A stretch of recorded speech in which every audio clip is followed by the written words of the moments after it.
Good afternoon. I'm delighted to be here in Wales for the first time in my life. And it's great to meet all those interesting people here, and I'm really looking forward to all those concerts and sound installations and the personal contacts that we will have together. Today I'm speaking about something that I gave the title towards in a rich Musica Povera. Musica Povera is an Italian term, verbally, literally translated means poor music. And as we all are experiencing today this global economic crisis, I was wondering myself as an artist, how can we react towards this? Can we go on in the same old system that we used to be, or should we find other solutions? And this is what I want to talk about today. It will be a quite short keynote, maybe 15 minutes. It's basically improvised based on a given map that I constructed for that. Before I speak about the new system, let's call it Musica Povera, I would like to outline the old system that we all know, and which is currently cannibalizing itself. This old system is based on greed. Everything must be maximized, growing, optimized. Also in the music business, it appears as a highly nested, self-referential system that has some aspects which are in a way connected.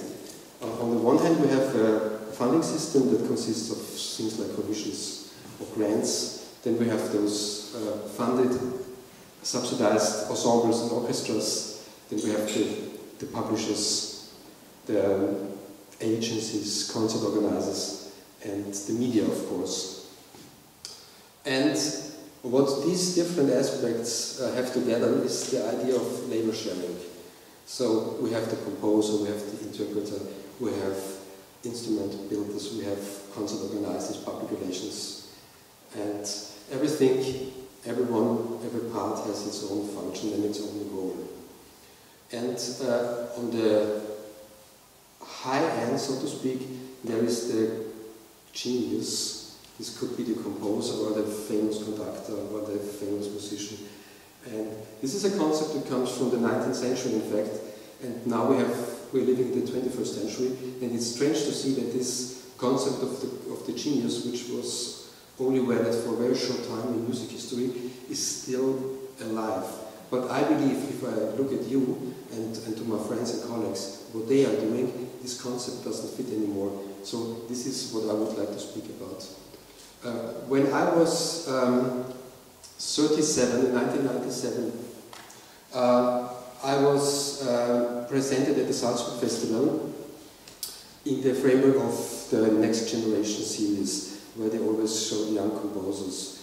And at this time, I was part of this old system. So I was a composer who was sitting mostly alone in his ivory tower, writing very complex scores. It took some months and years, and then there was a performance. Maybe it was played once or twice. And afterwards, I felt very miserable. So I had wonderful concerts with Karlheinz Essl, Modern, great contact with conductors, with Hans Zender and other people. But when I came home after this festival, I was very empty and very sad, and I said, I don't want to keep on this way. I want to change my life as a musician. This is not satisfying anymore. And then I was thinking about a situation when I was a young teenager, at 17 or something like that. I was a musician, but not a composer, classically trained composer. I was a rock musician. I was playing electric guitar in a band, and we did a lot of concerts and a lot of rehearsals, and we had a lot of fun.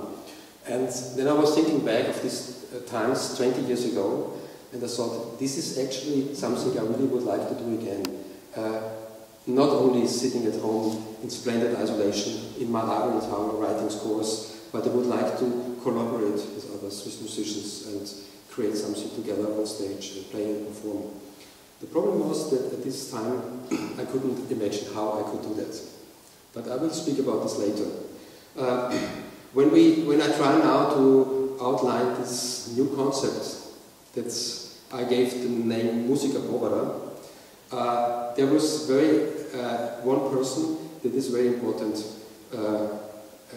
as a figure in this. American composer who would have celebrated his 100th birthday this year, which everybody knows, it was John Cage, who I was meeting in Vienna a few years before his death in 1988. At this time he had a pottery concert in Vienna at the Konzerthaus, and they played a new piece of him which was called Music for ... So it could be of any type of instruments and a combination of instruments. So the publisher was sending the material to the Konzerthaus, and they didn't know what to do with it. So they called me and said, could you help us to rehearse with the musicians? They don't understand what they should do. So we set up the piece, rehearsed, and the last rehearsal John Cage came. He was a very short man, and with a very low voice, and very humble and modest. And he came in and was listening to the music and said, oh, it's great, it's wonderful. And he had no complaints about anything. And this humbleness and modesty that John Cage incorporates is, for me, a key thing in this concept of Musica Povera. 40 years earlier, the same John Cage wrote a piece entitled Suite for Toy Piano. It was composed in 1948. A composition that uses for the first time in music history an instrument which was not built for musicians. It was an instrument which was created for children, and it was crap, in fact. But Cage, he was collaborating with Merce Cunningham for dance companies. He was using this very small instrument with only 9 diatonic keys. There were only 9 white keys that were used in this piece. He will use this piece, this instrument, for a charming piece of music, which after more years, decades later, gave rise to a, so to speak, renaissance of toy piano music. And we have also one of those key figures sitting here, Cindy Pestova, who will play today, I think, on this instrument. So what Cage did, he was not using this grand piano with his history and his attitude and the music that was written for this, but he used this very poor instrument and made something new that could also give rise to something that we as composers could continue. For me it was also some change in my compositional way, because when I came in contact with Isabel Ettenauer, she's one of those musicians who developed this toy piano repertory, as she gave a lot of commissions to composers. And when she asked me to write a piece, my first reaction was, no, I can't do that. It's not a good instrument. It's so limited, and it doesn't sound nice. But she insisted and said, yes, please do something. It would be interesting that you, as you don't like this instrument, compose for it. So a piece named Kalimba was the output. But only after she gave me her instrument for 3 months, so that I could work with it in my studio, improvising with it, experimenting with it, and then came to a new solution. The solution was putting a small loudspeaker inside this toy piano and having a playback of an electronic piece played through the loudspeaker inside the toy piano, using the resonance mode as a resonator, and having her playing on the same piano together with the tape, so to speak. On this tape were only sounds from the toy piano itself, but they were processed in a way you could never decide whether actually someone was playing on the piano or whether it was a playback. So in the end, it sounded like the instrument was falling apart and creating a completely chaos out of it. And this gave, for me, this was just a piece, but afterwards, now, 7 years later, I find myself having written 7 different toy piano pieces, which are all quite different. I'm currently writing a piece for amplified toy pianos and ensemble, which will be performed by the Ensemble Die Reihe in November in Vienna.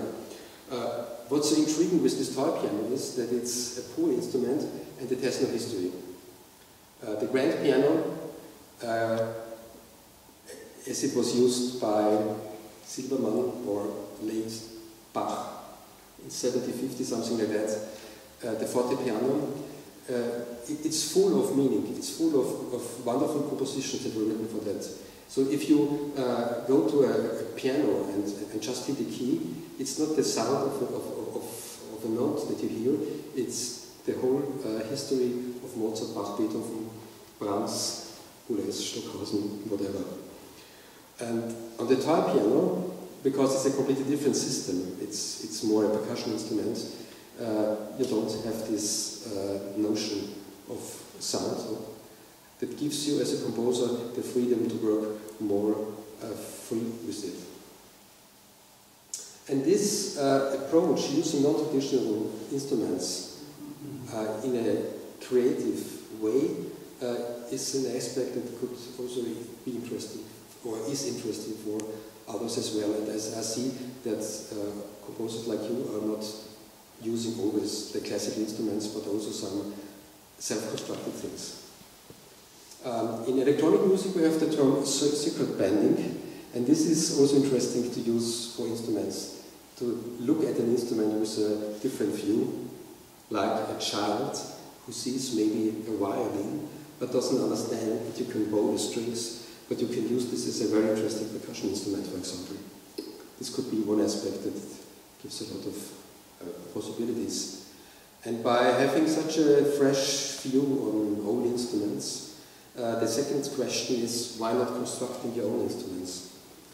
And this is something, this question came up when I was thinking about playing again on stage. But the problem is, I could not play the electric guitar anymore. I was completely out of training. I was also playing the double bass, but I stopped this instrument also several years ago. So I had no instrument.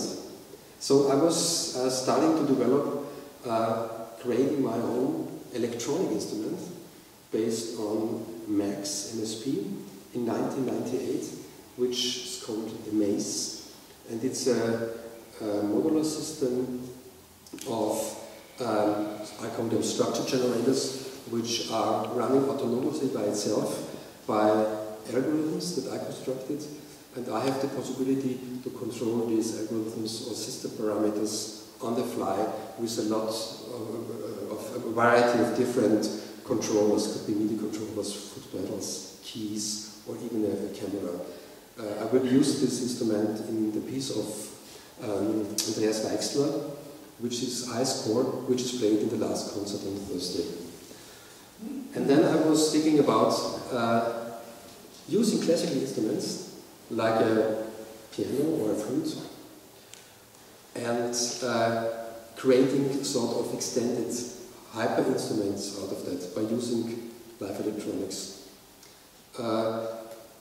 There was in the 1960s and up to the 1980s a series of solo pieces for solo instruments by Luciano Berio called Sequenza. And Berio wrote 14 different pieces for orchestral instruments, also including a guitar, for example, or a harp and a trumpet. And he tried to make a sort of portrait of these instrumental possibilities that you have. And I was very much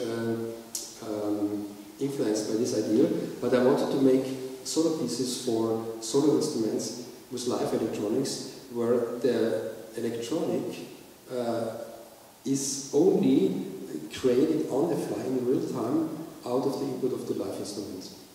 And by this, within 3 years, I composed also a cycle of 14 different pieces. The first piece was using a flute, which is very obvious because composers who like combining instruments with live electronics normally start with the flute because it's obviously a very capable instrument for that. But it also includes instruments like a toy piano, an electric guitar, which I'll play again myself, and a kalimba, which is an African instrument, and also a voice. Now the composer, as he was or she was living in the 19th century, was someone who was mostly sitting at home on the desk and writing. But before, a composer was always is an instrumentalist or conductor. Schumann was a wonderful piano player, also Brahms. But this changed at the end of the 19th century, so composers were just banned in their chamber and writing music. But now in this new way, this new system, composers nowadays are not only writing music, but they are also performing their own music or performing with others, beating their instrument. So this gives rise to a different type of musician, which is more open and more versatile. And finally, the use of the intelligent use of new technologies could also be very helpful in creating those new instruments and new concepts. I personally, I'm a big fan of self-developed things. I'm not the one who buys a lot of different synthesizers, hardware tools, software packages.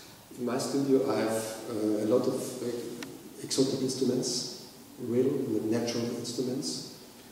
I have a computer, and I try to make all those extensions to the instruments only by software and not by using commercial software that gives me a certain aesthetic that I have to deal with.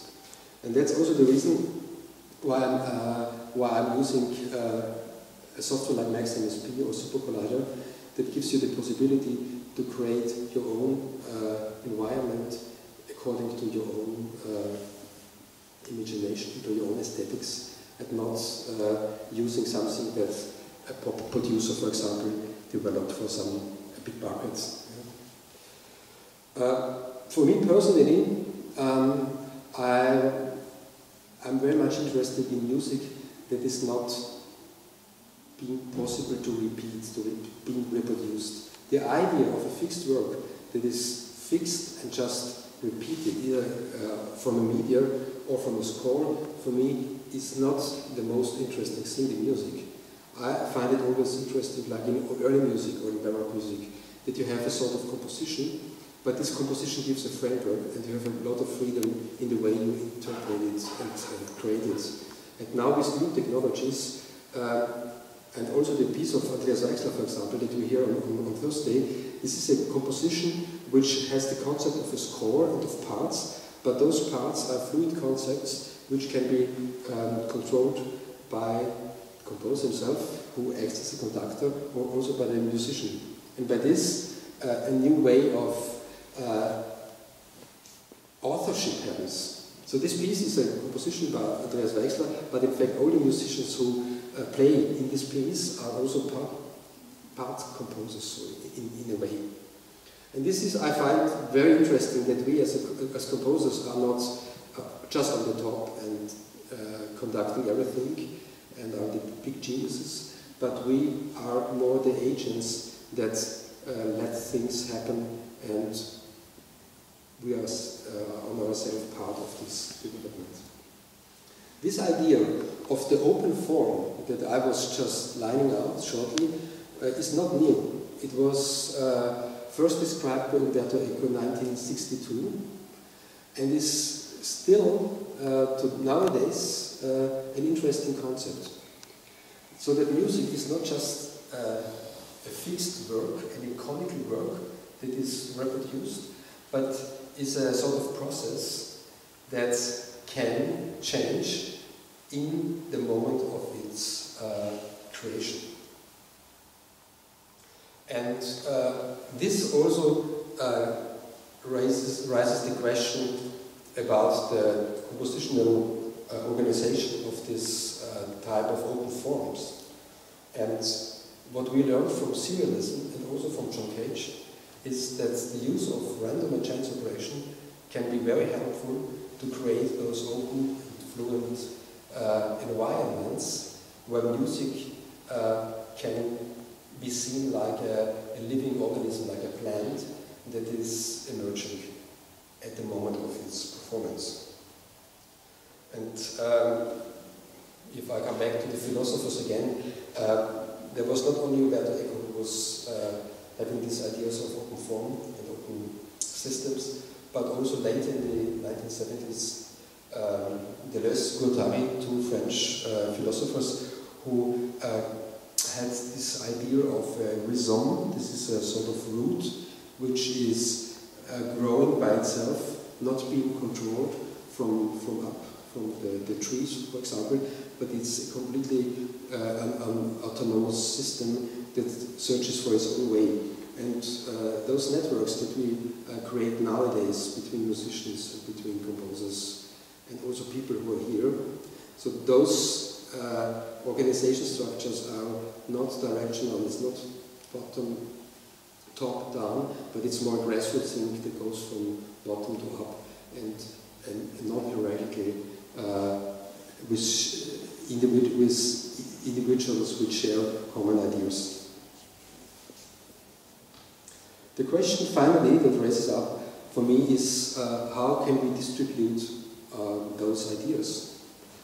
In the old system we had publishers and media who were taking this burden from our shoulders. But there are many disadvantages, especially with publishers. But we'll not speak about this today because I don't want to tell my own personal problems with my publisher. But I still have a publisher, but as it doesn't work, I had to find other ways in distributing my music, and I decided a very radical step, saying I do not sell my music. What I'm doing is I'm sharing it. People can download this course, can download the music, they can download the software in order to play it, like from the Sequitur cycle. The electronics is a software for each instrumental piece that you can download, and you can play it yourself. You don't need a technician even. In the best case, the soloist is able to play the piece completely autonomously. And by this concept of sharing and not selling, I was gaining much more performances, concerts than ever. And the money doesn't come from selling this course for £25, but from the royalties or commissions that you get in turn. So you see, it's like always, it's an old biblical truth, the more you give, the more you receive. And this is something that I experienced. I'm happy to experience this myself. And this finally gives this new image of a musician composer who is autonomous, but also connected with others. He's or she is embedded with the networks which she also constructs or maintains. And those musicians are not sitting silently at home in splendid isolation, but they are communicating with each other, they're collaborating, creating something together. And finally, this is something I learned when the internet came up, that we shall or are obliged to share what we do, not sitting on our developments, on our software, on our music, but giving it to others and in turn getting other things other media from the other compositions, other composers and musicians. So finally, I want to say that I'm not believing in self-glorification of an outmoded concept of a genius, but in the power of collaboration and interaction. Thank you.